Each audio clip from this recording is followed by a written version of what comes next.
Hello guys, നമ്മളിന്ന് പുതിയൊരു video ആയിട്ടാണ് വന്നിരിക്കുന്നത്.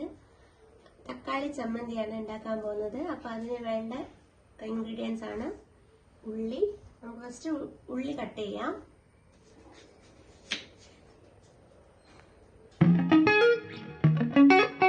ഇതിന് വേണ്ടത് പച്ചമുളകാണ്. ഞാനൊരു 4 പച്ചമുളക് എടുത്തിട്ടുണ്ട്. ഇത് നമുക്ക് കട്ട് ചെയ്ത് വെക്കാം.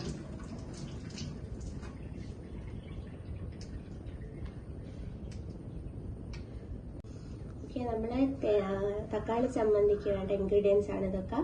നമുക്ക് നാടൻ കറിവേപ്പിലുണ്ട്, പിന്നെ 4 പച്ചമുളക്, പിന്നെ കുറച്ച് ചെറിയുള്ളി, പിന്നെ ഒരു സവാള ക്യൂബായിട്ട് മുറിച്ചത്, പിന്നെ വേണ്ടത് 3 തക്കാളിയാണ്.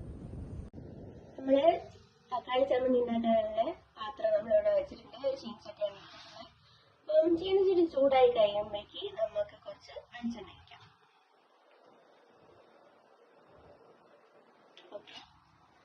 ഇതിലേക്ക് നമ്മൾ നെക്സ്റ്റ് ആഡ് ചെയ്യുന്നത് കുറച്ച് ഉഴുന്നാണ്.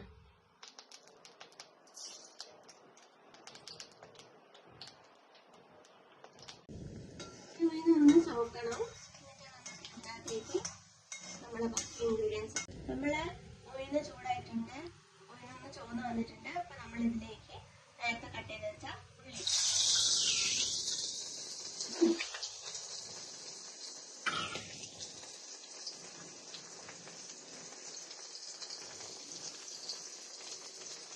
ഇതിലേക്ക് നമ്മൾ നേരത്തെ എടുത്തിട്ട് ചെറിയുള്ളി നല്ലോണം നമുക്കൊന്ന് ചോപ്പ് ചെയ്യാം.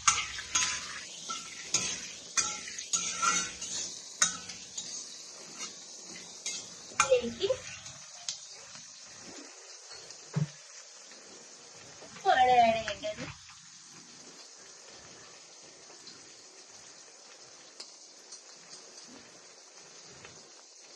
വെല്ലപ്പ് തന്നെയാണ് ഉപയോഗിക്കുന്നത്.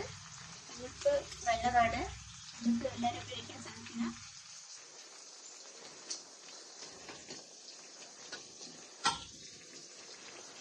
ഇതിലേക്ക് നേരത്തെ എടുത്ത് വെച്ച പച്ചമുളക് ഇടുന്നുണ്ട്. നമ്മുടെ മെയിൻ ഇൻഗ്രീഡിയന്റ് ആയിട്ടുള്ള തക്കാളി ചമ്മന്തിയുടെ മെയിൻ ഇൻഗ്രീഡിയന്റ് ആയിട്ടുള്ള തക്കാളി ഇങ്ങനെ കട്ട് ചെയ്യാതെ ഫുള്ളായിട്ട് ഇടുന്നുണ്ട്.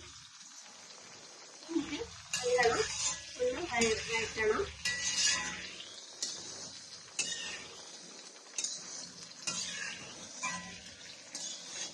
ഇതിലേക്ക് നമ്മളെടുത്ത് വെച്ച കറിവേപ്പില കൂടി ആഡ് ചെയ്യുന്നുണ്ട്. നന്നായിട്ട് മിക്സ് ചെയ്യണം. നന്നായിട്ട് മിക്സ് ചെയ്തുകൊണ്ടിരിക്കണം. ഇതിൽ കുറച്ച് മുളക് പൊടി ഇടുന്നുണ്ട്. ഒരു ടേസ്റ്റിനാണ് മുളക് പൊടി ഇടുക.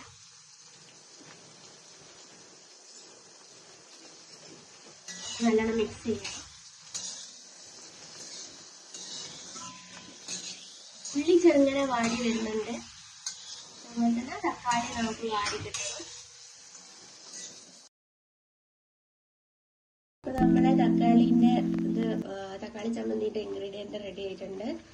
ഇത് നമുക്ക് തണിഞ്ഞതിന് ശേഷം ഇത് ഓഫ് ചെയ്ത് വെക്കാം. തണിഞ്ഞതിന് ശേഷം ഇതിന്റെ സ്കിന്ന് നോക്കാം. അപ്പം നമ്മള് ഇതിന്റെ സ്കിന്ന് നല്ലോണം ഉരി വരുന്നുണ്ട്. ഓക്കെ, അപ്പൊ തക്കാളി തണിഞ്ഞതിന് ശേഷം നമ്മളിങ്ങനെ സ്കിന്ന് ഇതിന്റെ പോക്കുക. നമ്മളിത് ഒന്ന് മിക്സിയിലിട്ട് അടിക്കണം. എല്ലാ ഇൻഗ്രീഡിയൻസും വാട്ടിയ എല്ലാ ഇൻഗ്രീഡിയൻസും ഇതിലേക്ക് ഇട്ടിട്ടുണ്ട്. നമുക്കിനി മിക്സിയിൽ അടിച്ചെടുക്കാം. നമ്മളെ തക്കാളി ചമ്മന്തി റെഡി ആയിട്ടുണ്ട്. ഇനി നമ്മളിത് കടുകിട്ട് താളിക്കണം. നമ്മളിതിലേക്ക് നമ്മൾ ഉണ്ടാക്കിയ അതേ പാനിലേക്ക് ഇത്തിരി എണ്ണ ഒഴിച്ച് കടുകിട്ട് താളിക്കാൻ പോകുന്നതാണ്.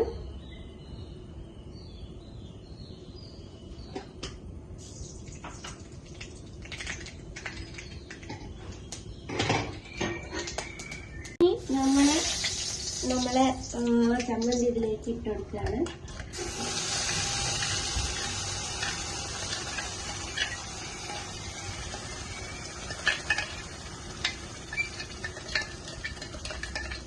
അതിലേക്ക് ലാസ്റ്റ് ഒന്ന് കുറച്ച് കറിവേപ്പില ഇട്ട് കൊടുക്കുകയാണ്. ഓക്കെ, ഇത് സെറ്റ് ആയിട്ടിട്ട് നമുക്കിത് സെർവ് ചെയ്യാം. നമ്മളെ തക്കാളി ചമ്മന്തി റെഡിയാണ്. അപ്പം എല്ലാവരും അത് വീട്ടിൽ ട്രൈ ചെയ്യണം. അപ്പം എൻ്റെ ചാനൽ എല്ലാവരും ലൈക്ക് ചെയ്യുക, ഷെയർ ചെയ്യുക, സബ്സ്ക്രൈബ് ചെയ്യുക. Thank you so much.